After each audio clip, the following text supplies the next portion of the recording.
The United States, for many years the engine of the global economy and the regulator of global finance, used the role of the dollar to strengthen its dominant position.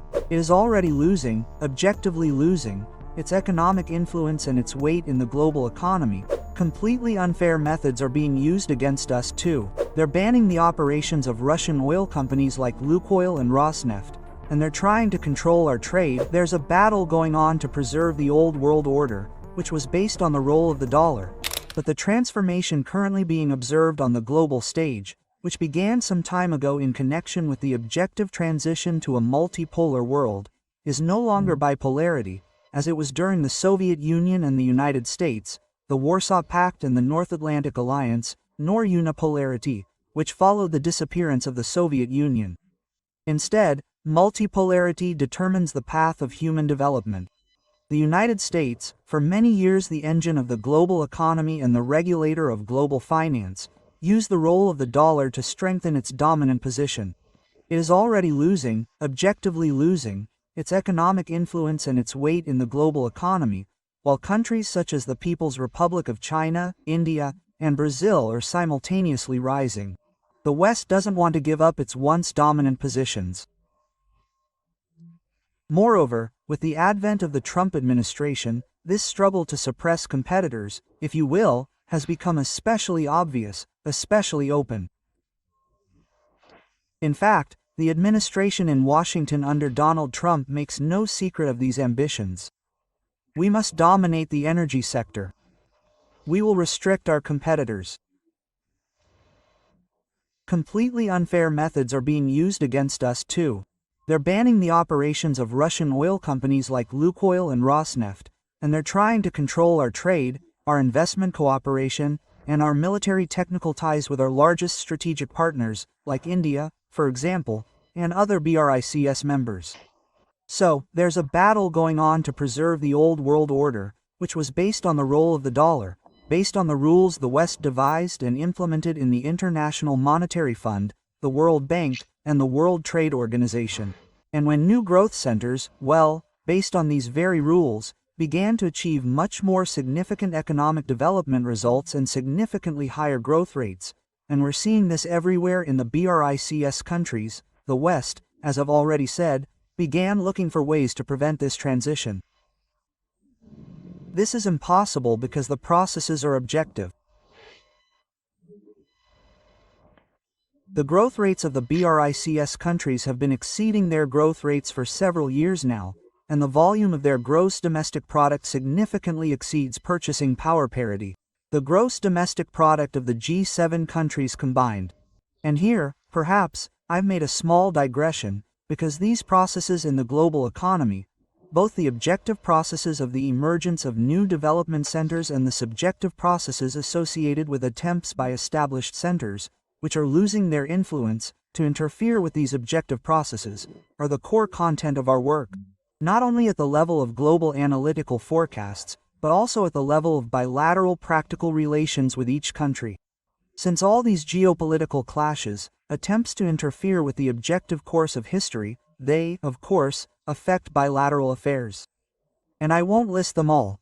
There are sanctions, there is the shadow fleet invented by the West. There are attempts, in flagrant violation of the UN Convention on the Law of the Sea, to detain ships by military force on the high seas, and much, much, much more. Tariffs for someone buying oil or gas from someone else. This is all widespread. Our concern is simple. Let our country live, and we have no other worries. The point is that this goal, let our country live, is very, very ambitious in our time, and it includes ensuring our security, reliably ensuring it, especially in a situation where some pretending politicians in Europe are threatening to unleash a war against Russia. Security is also ensured by the need to prevent the persistence of the Nazi state on our borders, which the West created out of Ukraine and with which it once again unleashed a war against us. The Nazi foundations must be eliminated. And we will ensure, I have no doubt about it, our security interests by preventing the deployment of any types of weapons that threaten us on Ukrainian territory. And secondly, by ensuring reliable and comprehensive protection for the rights of the people, Russians, Russian speakers, who have lived and continue to live for centuries in the lands of Crimea, Donbass, and Novorossiya, people whom the Kiev regime, which came to power after the coup, declared to be creatures, terrorists, against whom it unleashed a civil war. It is clear that in the context of such a global war unleashed against us, and in the context of the West's frantic attempts to punish all our partners and demand that they cease trade and military technical cooperation with us, it's clear that under these conditions, doing our job and ensuring the most favorable conditions for domestic development is more difficult, significantly more difficult, than it was, say, even 10 to 15 years ago. But that doesn't make our tasks any less pressing, and I think that, at any rate, we're doing everything we can to adequately fulfill these tasks entrusted to us by the President. Well, it's up to the Russian people, of course, to judge. I know that Russian citizens are actively interested in the work of the Ministry of Foreign Affairs. We're pleased about this, but it imposes significant additional obligations. Relations at the international level, the creation of new structures that will serve international economic, investment, trade, and transport relations is inevitable.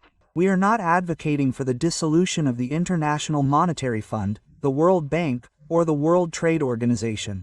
For many years, we have been pushing for reform of these institutions, so that, right from the very inception of BRICS, the BRICS countries, and these were and remain the fastest-growing global economies, trading powers, would receive voices and rights in all these Bretton Woods institutions commensurate with their real importance in the global economy, in global trade, and in global logistics matters. The West is categorically trying to prevent this. The dollar, it's not us, as President Putin has said repeatedly, isn't us abandoning the use of the dollar. The US, under Biden, did everything to make the dollar a weapon against those it didn't like. And I'll note that, despite all the statements we've heard from the US administration about ending the war Biden unleashed in Ukraine, reaching an agreement, removing it from the agenda, and then clear and bright prospects for mutually beneficial Russian-American investment and other cooperation will open up. But the Trump administration hasn't challenged all the laws Biden passed to punish Russia after the start of the special military operation. In April, the state of emergency law was extended. Its core is punishing Russia, imposing sanctions against it, including freezing our gold and foreign exchange reserves. It's explicitly written in connection with Russia's hostile foreign policy behavior. And the examples cited include interference in the US elections, something President Trump categorically opposes daily and rejects. And then there are the violations of international law, human rights, and everything in between. This is all pure Bidenism, which Trump and his team reject. But nevertheless, they calmly extended the law. Sanctions against Russia remain in effect. They imposed sanctions against Lukoil and Rosneft. And they did this in the fall, a couple of weeks after the very good meeting between Putin and Trump in Anchorage. So, it seems they're telling us, look, we need to solve the Ukrainian problem.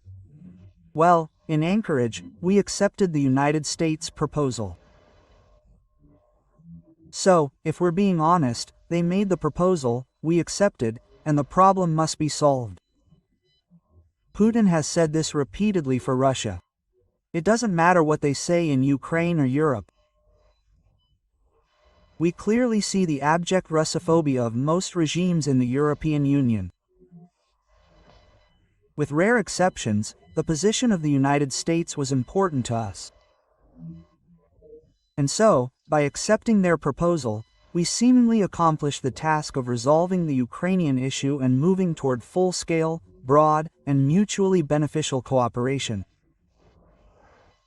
So far, in practice, things are looking the other way. New sanctions are being imposed. The war against tankers is being waged, as you know, on the high seas, in violation of the Indian Convention on the Law of the Sea, and attempts are being made to prohibit our other partners from buying cheap, readily available Russian energy.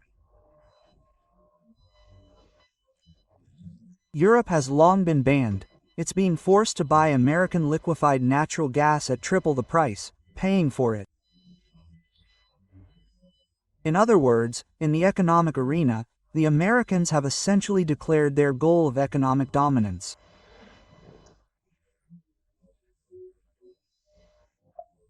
So, besides the fact that they proposed something with Ukraine, and we were ready, but now they're not, we also don't see any bright future in the economic sphere.